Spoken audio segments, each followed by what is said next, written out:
Baik teman-teman, jumpa kembali dengan saya Bunyamin. Pada kesempatan video kali ini, saya ingin sharing tentang membuat daftar aset untuk penyusutan ya. Daftar aset untuk penyusutan ini sangat penting dalam menunjang laporan keuangan yang baik. Sebuah laporan keuangan yang baik itu selalu didukung dengan data-data yang juga valid ya, valid dan mudah kita telusuri. Dalam laporan keuangan di neraca itu ada namanya aset tetap.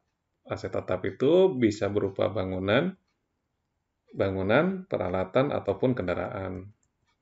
Ada beberapa metode untuk perhitungan penyusutan, di antaranya metode garis lurus, ada metode saldo menurun, ada juga bisa kalau di bagian produksi jam produksi dan sebagainya.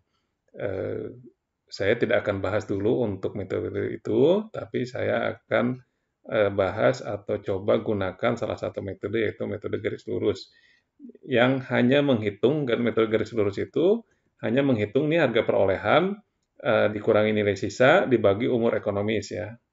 Nah, ketentuan mengenai umur ekonomis sendiri kita bisa menggunakan umur ekonomis komersial atau umur ekonomis berdasarkan ketentuan di Dirjen Pajak.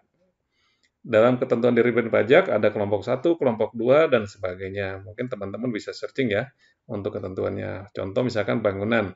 Bangunan untuk yang permanen itu dikelompokkan ke dalam aktiva kelompok berapa, tapi usia penyusutannya 20 tahun. Tapi kalau tidak permanen itu bisa 8 tahun. Peralatan dikelompokkan ke kelompok 4 tahun ya.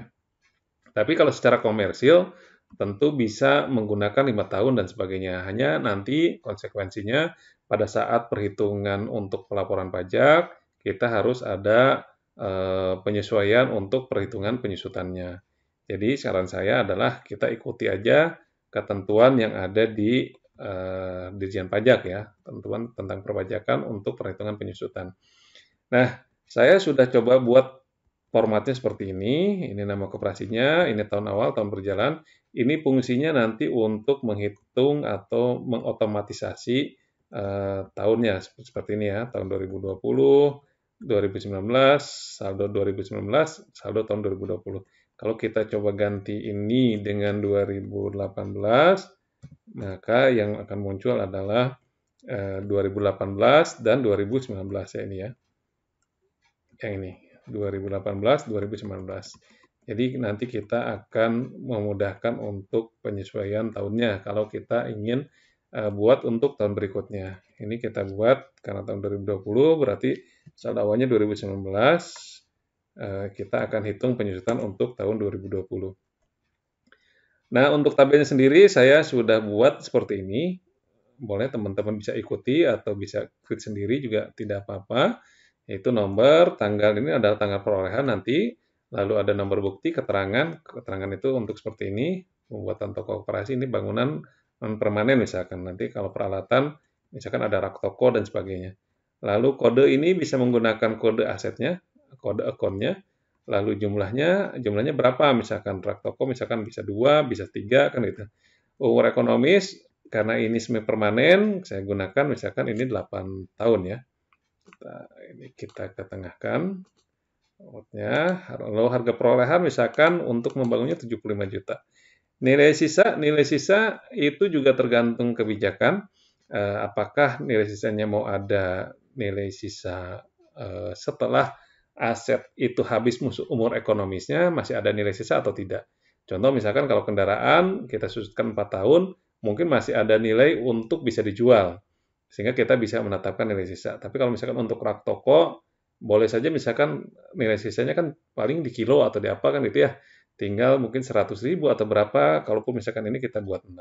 Oke, untuk kasus ini saya buatkan nilai sisanya adalah 0, lalu beban penyusutan per tahun. Nah, kita akan menggunakan beban penyusutan untuk metode garis lurus. Kalau garis lurus ini kita tinggal membagi harga perolehan dibagi dengan umur ekonomis. Seperti ini ya.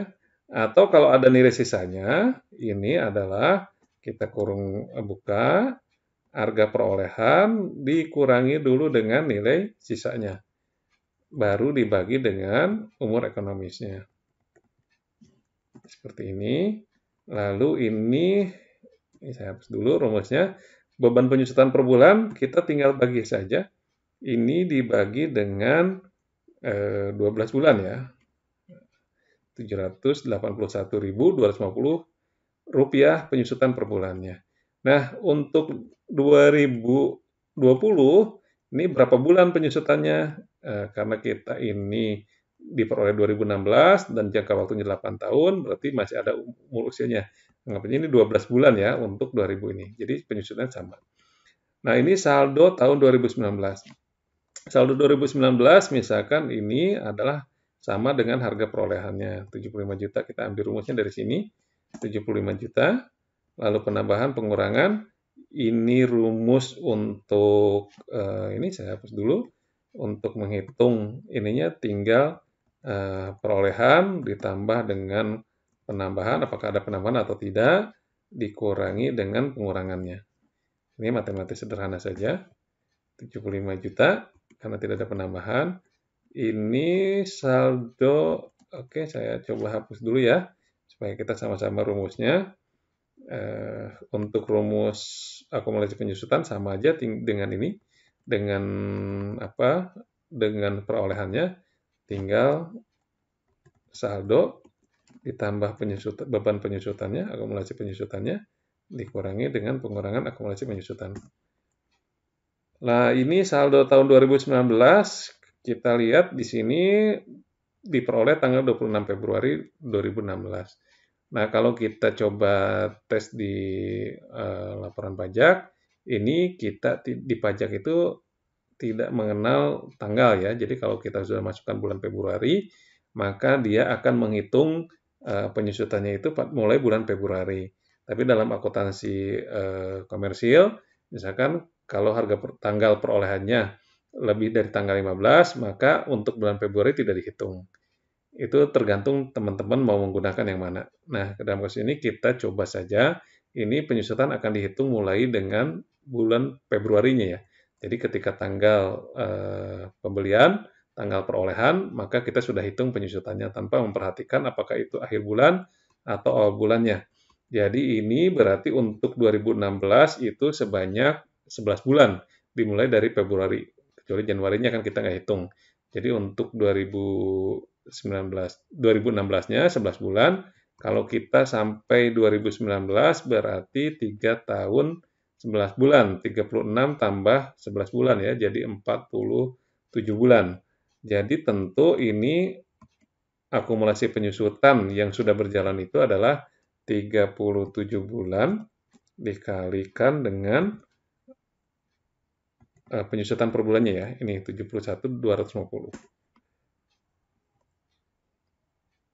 Ini lalu penambahannya itu adalah kita ambil dari beban penyusutan per tahun berjalannya ini ya, yang di kolom M.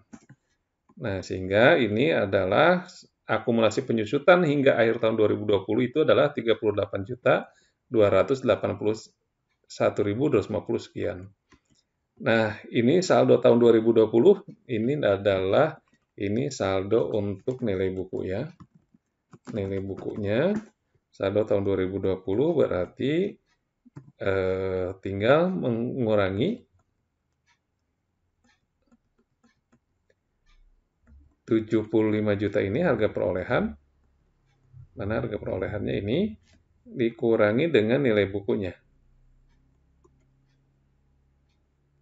Dengan akumulasi penyusutan hingga tahun 2020. 36 juta sekian ya.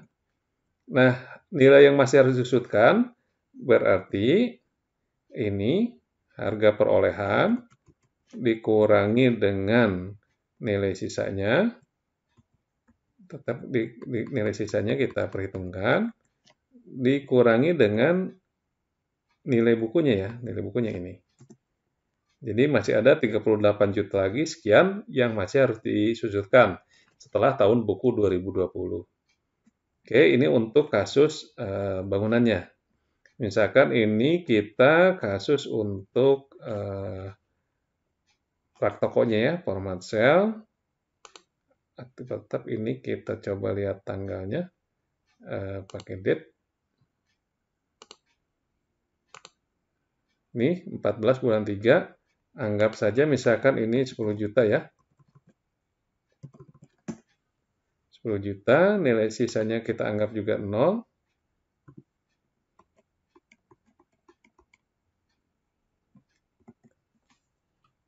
Maka ini kita bisa kopikan paste spesial formula ya. 208. Ini karena 4 tahun, kita lihat dulu sini, berarti sama ini bulan 3, itu tadi bulan 2, berarti ini kita akan susutkannya, yang sudah disusutkan, kalau tadi 37 berarti ini 36 bulan. Oh sorry, ini perolehannya dulu. Perolehannya itu adalah yang ini ya, 10 juta. Lalu ini 36 bulan dikali, sorry, 30, ini tadi 37.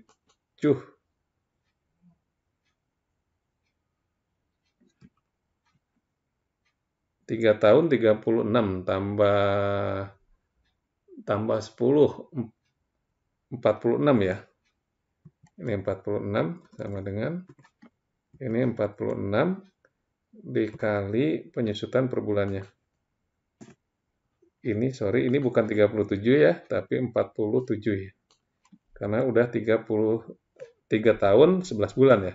Jadi 47. Ini penambahannya, ini kita gunakan yang beban penyusutan per bulannya. Ini 12.083. Ini berarti udah kelebihan ya. Kita coba ya. Ini sudah kelebihan. Atau kita bisa gunakan formulanya dari sini ya. Paste spesial. Ini formula. Ini paste spesial. Formula ya. Ini paste spesial. Formula.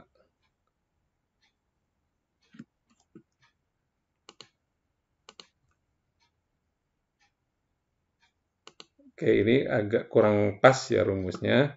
Ini dikurangi dengan akumulasi penyusutannya. Jadi ini yang V-nya bukan yang V, tapi yang U ya. Yang ini, yang U adalah paste spesial. Formula. Ini paste spesial formula.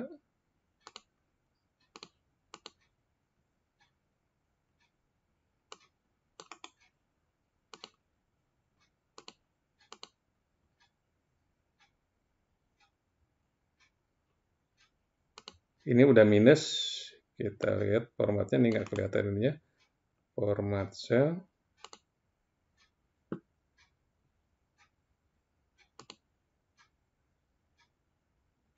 nomornya, oke, nah ini udah minus ya, udah minus berarti udah kelebihan. Nah kalau sudah kelebihan, ini sebetulnya ini jadi tidak 12 bulan lagi, karena tinggal sisa 2 bulan lagi untuk di 2020 ya.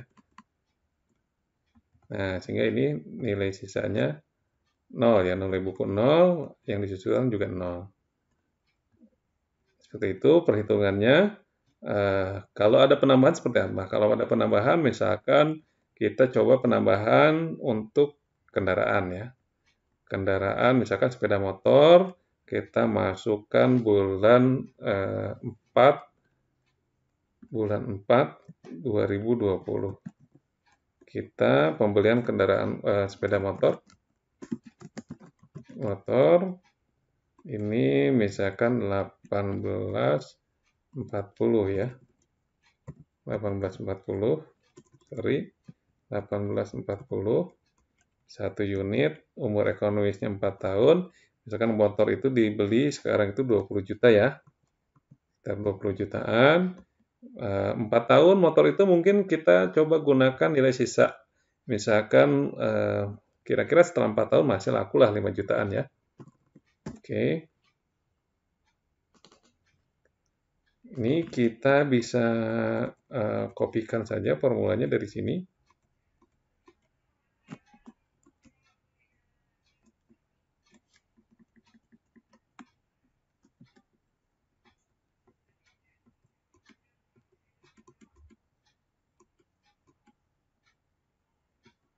Nah ini ya, sudah jadi. Ini untuk tahunnya berarti bulan penyusutannya bulan 4 berarti kurang lebih 12 bulan dikurangi 3 ya. Jadi 9 bulan.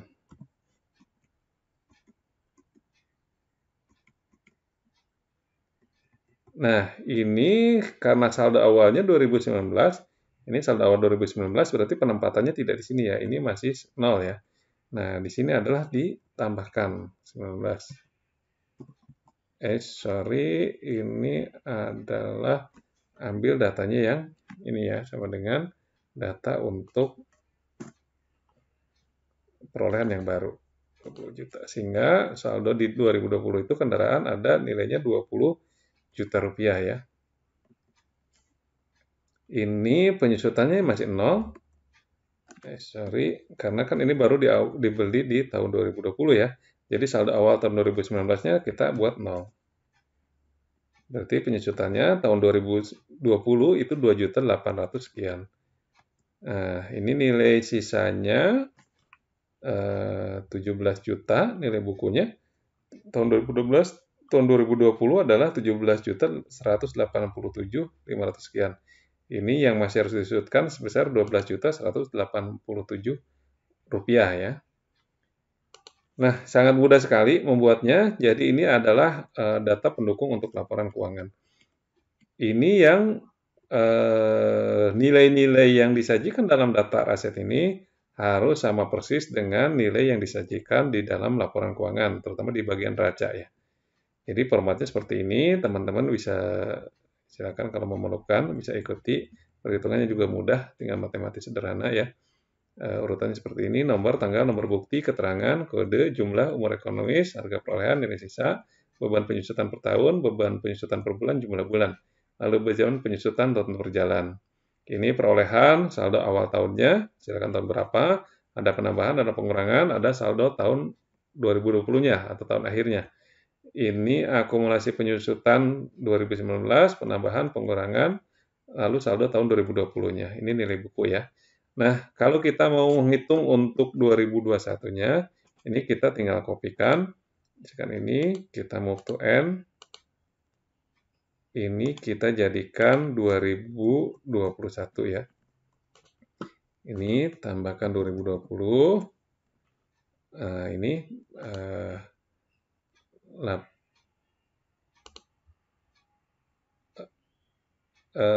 ini beban penyusutan per tahunnya, sama hitungannya. Nah, saldo awalnya kita harga perolehan tetap ya, ini tidak ada penambahan. Sebenarnya ini nanti diambilnya dari ini. Kita bisa linkkan ya dengan yang tahun sebelumnya. Ini untuk saldo perolehannya 2021 itu kita bisa linkkan dari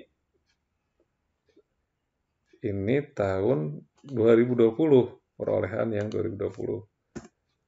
Nah, ini kita tinggal tarik. Ini sama. Ini juga sama ya.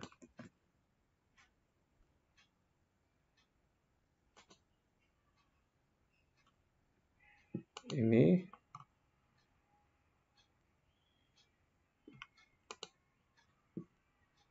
sorry, ini jangan ada minusnya. 20 juta ya. 2021.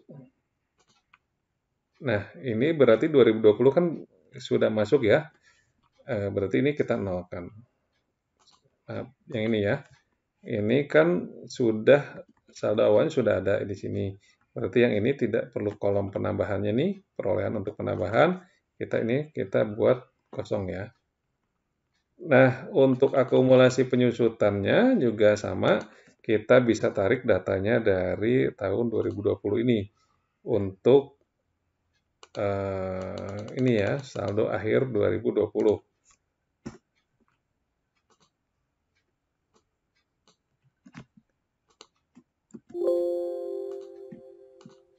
Ctrl C, Ctrl V.